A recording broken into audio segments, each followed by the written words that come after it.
কলকাতার প্রাণভোমরা যদি অফিস পাড়া এসপ্ল্যানেড হয়, তবে টিন আড্ডা ও পড়ুয়াপাড়া অবশ্যই উত্তর কলকাতার কলেজ স্ট্রিট।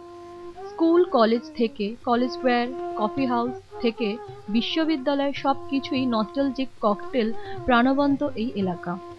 সম্ভবত প্রাচীন শিক্ষিত বাঙালির নস্টালজিয়ার কারণেই কলেজ স্ট্রিটের প্রতি হাতে টানা রিক্সা থেকে কলেজ স্কোয়ারের বেঞ্চ সবই বিখ্যাত। আচ্ছা দাদা, কলেজ স্ট্রিট চত্বরে প্যারামাউন্ট সম্পর্কে আপনার কি ধারণা? প্যারামাউন্ট সম্পর্কে আমার এই ধারণা যে আমি তো এখানে অনেকবার আসিনি, তো এখন শুনলাম যে এটা নাকি একটা ফ্রুট জুসের দোকান।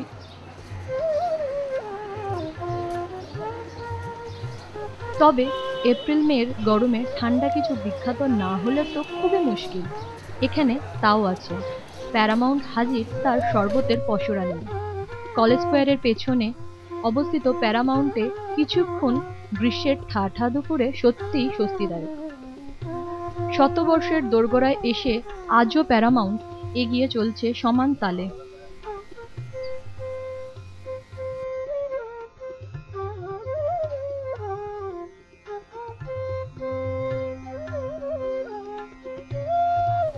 কলেজ স্ট্রিট চত্বরে নিয়মিত অনিয়মিত যাতায়াত করা প্রত্যেকেই এখানে একাধবার ঢু মেরেছে।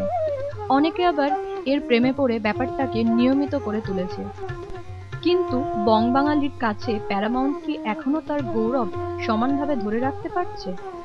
কলেজ পাড়ার অলিতে গলিতে না আসা কতজন খবর রাখে কলকাতার এই সর্বদ্রাজ সম্বন্ধে? তোমরা এই প্যারামাউন্ট শরবতের দোকানটা সম্পর্কে কী জানো? এখানে আমরা আসি আড্ডার জন্য, হ্যাভিং ফান, তারপরে বিভিন্ন রকমের মানে লস্যির টেস্ট ফ্লেভার এটা টেস্ট করার জন্য। তো তো তোমাদের এখানকার কোন শরবতটা বেশি ভালো লাগে? আমরা অ্যাকচুয়ালি গ্রিন ম্যাঙ্গোটাই বেশি খাই, তো এটা আমাদের বেশি ভালো লাগে। অ্যাকচুয়ালি আমরা তো ধরুন প্রায় স্কুল লাইফ সেই থেকে আমরা প্যারামাউন্টকে চিনি। মানে আমি 80 সালে মাধ্যমিকের স্টুডেন্ট ছিলাম, তা তখন থেকে প্যারামাউন্টে আমাদের কলেজ স্ট্রিটে বই টই কিনতে আসতাম। তখন কিন্তু সত্যিকারে জানতাম না, মানে এখানে বই কিনতে এসে ঢুকে গেছি। কিন্তু সেই হিরোইনের মতন ব্যাপার, জানেন তো, প্যারামাউন্টের একটা ম্যাগনেটিক পাওয়ার আছে। আর সেই থেকে এই চত্বরে এলে আমরা প্যারামাউন্টের শরবত না খেয়ে গেলে মনে হলো কিছু বোধহয় কলেজ স্ট্রিটে বাকি রেখে গেলাম। বিশেষ করে প্যারামাউন্টের ডাব শরবত, এখন ভ্যারাইটি অনেক রকম আছে ওনাদের, কিন্তু আমরা ডাব শরবতের একদম বিরাট ফ্যান।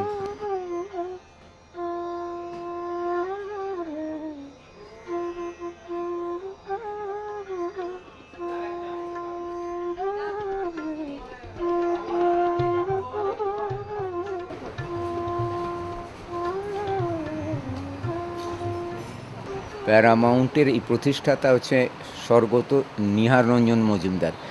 উনি আমার পিতা ছিলেন, ঠিক আছে। আর উনি যখন এটা শুরু করেন, সেটা ইয়ারটা আমি বলে দিই, 1918 সনে এই প্যারামাউন্ট শুরু করেন। এমনি এত দোকান থাকতে হুট করে শরবতের দোকানই কেন ঠিক করলেন? হ্যাঁ, উনি ওই সময় যখন এসেছিল তখন শরবতটাকে আসল ভেবে কিন্তু করা হয়নি। এটা ছিল একটু ইতিহাস এর পেছনে আছে, সেটাকে আমি একটু জানিয়ে দিই।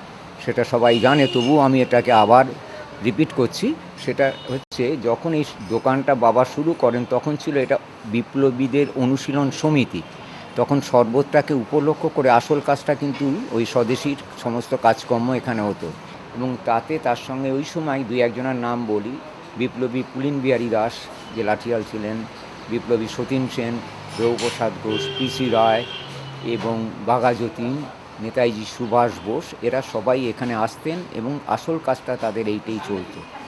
এবং শরবতটাকে সামনে রেখে সেই কাজগুলো করার অনেক সুবিধে ছিল। পরবর্তীকালে শরবতটাই আসল হয়ে গেছিল, তখন এটা একটা আর্থিক প্রয়োজন হয়ে পড়েছিল এবং স্বদেশী যুগের অবসান হয়ে যাওয়ার পর তখন এরাই শরবতটাকেই প্রতিষ্ঠিত করেন আমার বাবা, যিনি স্বর্গত নিহার রঞ্জন মজুমদার।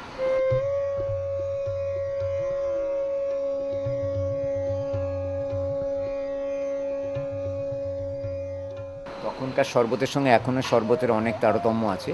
তখন যে শরবতগুলো বাবা প্রথমে শুরু করেছিলেন, শরবত নিয়ে কোনো রকম আলাদা ভাবনা চিন্তা ছিল না। সেটা একটা মস্তিষ্ক প্রসূত নানান রকম ফল দিয়ে নিজের হাতে করে আয়ুর্বেদিক মানে ওয়েতে শরবতগুলো তৈরি করতেন।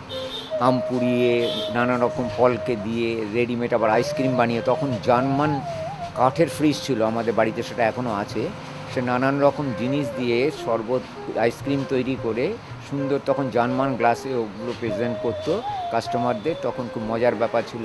আর একটা রেডিমেড ছিল ভিমটো, সেই ভিমটো সিরাপটা হয়তো আপনারা অনেকে শোনেননি বা যারা জানে না, তখন এই থামস আপ কোকোকোলার মতো ভিমটো বলে একটা ছিল এবং সেটাই রেডিমেড এই দোকানে সেল হতো।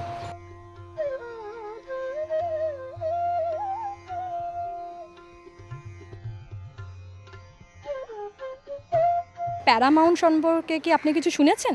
প্যারামাউন্টে একবার গিয়েছিলাম অনেক দিন আগে, বহু বছর আগে। আমার কোনো আইডিয়া নেই প্যারামাউন্ট ব্যাপারে। প্যারামাউন্ট নামটা আপনি কখনো শুনেছেন কারো কাছ থেকে? না।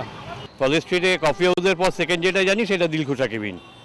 কারণ কলেজ স্ট্রিটে গেছি, কলেজ স্ট্রিটেও বইটা এরকম কিনি টিনি, কিন্তু সেরকম সংস্থার সঙ্গে আমি কোনো মানে ইন্ট্রোডিউস হয়নি আর কি কোনোদিন। Like I'm hearing this name for the first time, and definitely I'll visit that place, and I guess that that will be a new hangout place for